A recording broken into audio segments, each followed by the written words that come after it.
রংপুর সৌরশৈলী আবৃত্তি চর্চা কেন্দ্রের উদ্যোগে আজ শুক্রবার চর্চা কেন্দ্রে প্রাঙ্গণে এক বর্ণিল ফল উৎসব অনুষ্ঠিত হয়েছে। অনুষ্ঠানে বিভিন্ন প্রকার মৌসুমী ফল প্রদর্শন ও উপস্থিত সকলের মাঝে ফল বিতরণ করা হয়।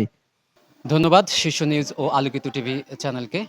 আমাদের প্রতি বছরের ন্যায় সরস্বতীর যে ফল উৎসব, মৌসুমি ফলের উৎসব, এটি এবার হয়ে গেল। আমি আহ্বায়ক হিসেবে এবারে ছিলাম। সবাইকে অনেক ধন্যবাদ এবং কৃতজ্ঞতা।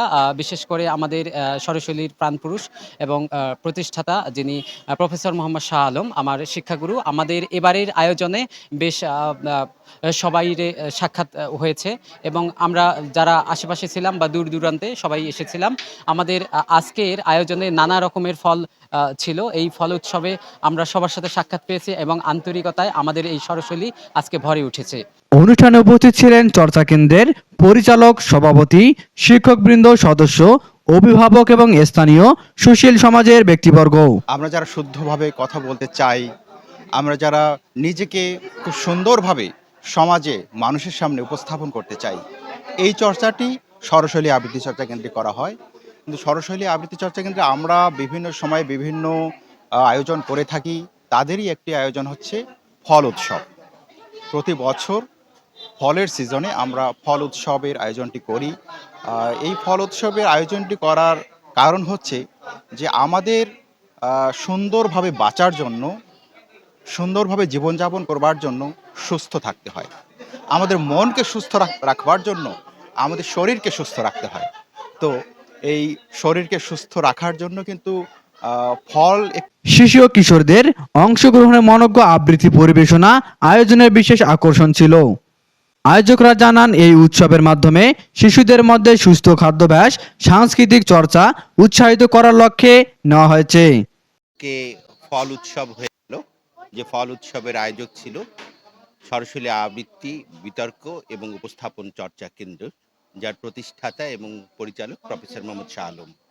প্রচণ্ড ভালো লেগেছে যে আজকে এই ফল উৎসবে এসে আমরা আম, জাম, কাঁঠাল, কদবেল, পেয়ারা, জামরুল, সে সাথে আমরা আরও যে ফলগুলো খেয়েছি বিভিন্নমুখী, প্রতিটি ফলেরই একটি পুষ্টিগুণ আছে আমরা বুঝি।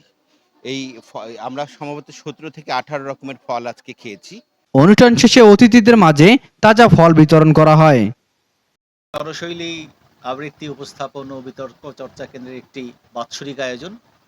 আমরা এবারও সেটির আয়োজন করেছি। উৎসব মানে আনন্দের, এবং আনন্দ হচ্ছে ফল খাবারের মধ্য দিয়ে আমরা যেমন ফলের স্বাদ নিচ্ছি, ঠিক তেমনি আমরা কিন্তু শরীরে পুষ্টি পাচ্ছি। ফল আমাদেরকে পুষ্টি যোগায়, শরীরে শক্তি যোগায়, আমাদের সন্তানদেরকে সুস্থভাবে বড় হওয়ার যে মাধ্যম সেটি হচ্ছে ফল। সরশৈলীর এই ফল উৎসবে আজকে অনেক ধরনের ফলের আয়োজন এখানে ছিল।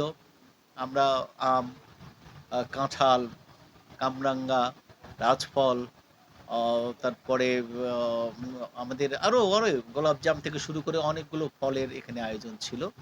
তো বাংলাদেশ তো আমরা বলি যে ফলের দেশ, ফুলের দেশ, এবং বাংলাদেশের যে ফল আছে খুব সমৃদ্ধ, এবং এর মধ্য দিয়ে আমাদের যারা এই ফলের গাছ লাগান, পরিচর্যা করেন, তারা এখন লাভবান হচ্ছেন। আমরা চাই সবার উচিত বেশি করে ফল খাওয়া, এবং এই ফলের যে কবিতা আছে, গান আছে, এবং আমাদের শারীরিক এবং মানসিক যে তুষ্টি সেটাও ফল থেকে আমরা পাই। সরশৈলী সে আয়োজনটি করেছে এই কারণে যে আমাদের ছেলেমেয়েরা যেন উৎসাহিত হয়, ফল তারা আরও বেশি করে খায়, বেশি করে গাছ লাগায় এবং আমাদের অর্থনৈতিক ভিতটাকে সমৃদ্ধ করে, এই আশা আমরা করছি। এবং ফল উৎসব যে আয়োজন হয়েছে এটি আগামীতেও হবে। আমি সবাইকে আন্তরিক ধন্যবাদ জানাচ্ছি।